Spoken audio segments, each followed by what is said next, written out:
action. Welcome to the Sounding. We aim to provide sexual trauma survivors with a path to healing in order to tell their stories. Before we get into today's episode on grooming, we just always like to start with a disclaimer. We are not therapists. This isn't therapy. We're not lawyers. We're not doctors. We are survivors, and we are sharing information that we think is going to be helpful to other people in search of answers like we were and are continuing to be. Absolutely. So this is our second episode, and we think it's important to start out by talking about grooming because that really is, in our opinion, the crux of how this epidemic of sexual trauma and rape culture continues in this country. So there are many definitions for grooming, but the one that we want to talk about is the definition of preparing somebody for the purpose of a specific role. So in this case, it would be to prepare somebody to be sexually traumatized. And the way that groomers do that is they first identify a victim.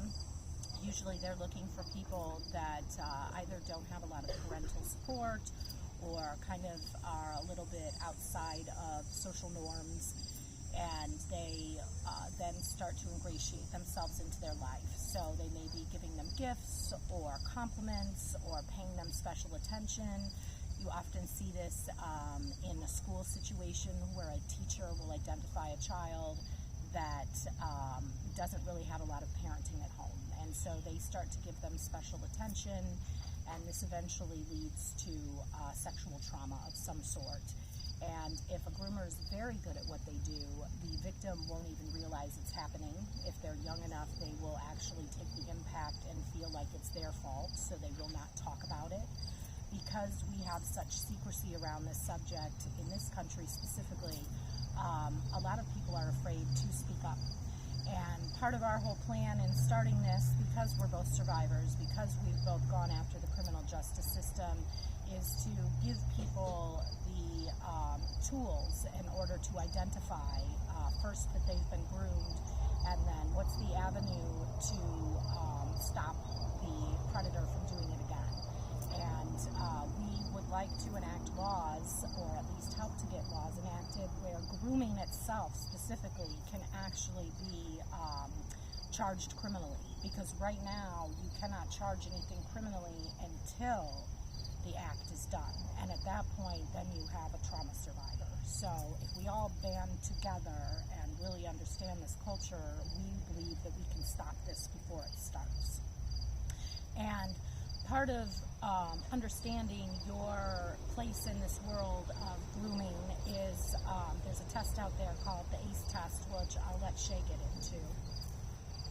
So the ACE test, it stands for Adverse Childhood Experiences. It's a 10-question questionnaire. It has 10 questions on it that all have to do with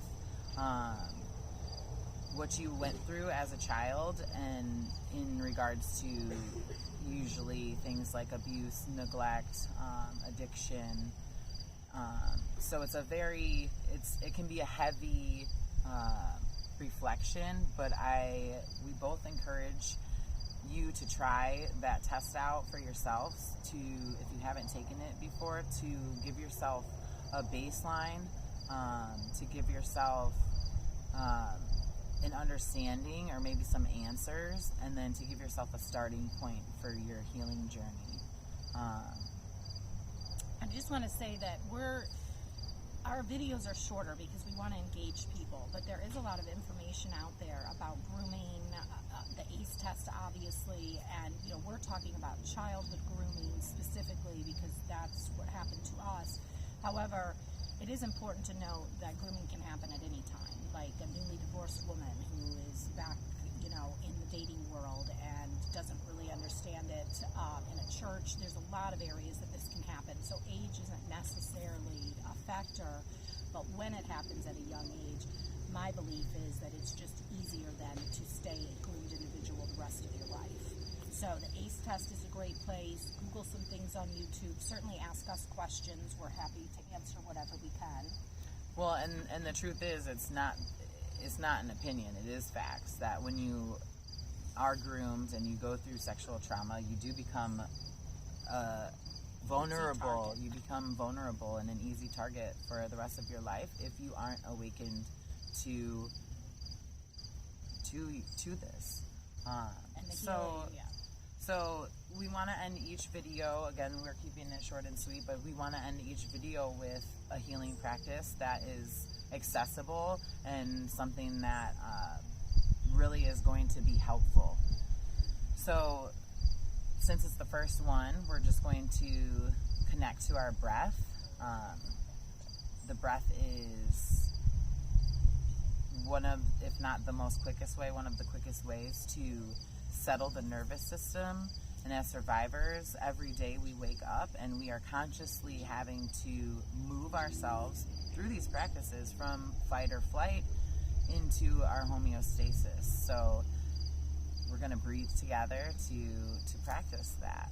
And you don't need to do anything. You can stay exactly where you are and just listen to my voice. I'll guide us through 3 breaths and we'll be on our way. All right. So when you're ready, just exhale everything all the way out. And here we go.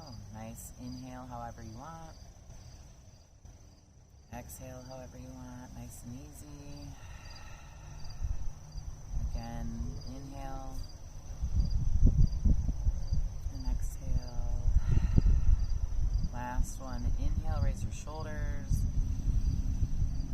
Exhale, soften them down. There you have it. Thank you so much for joining us. Stay tuned for more.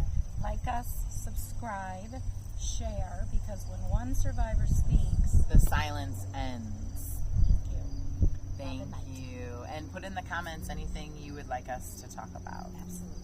All right, bye. Bye. All right, I think that worked.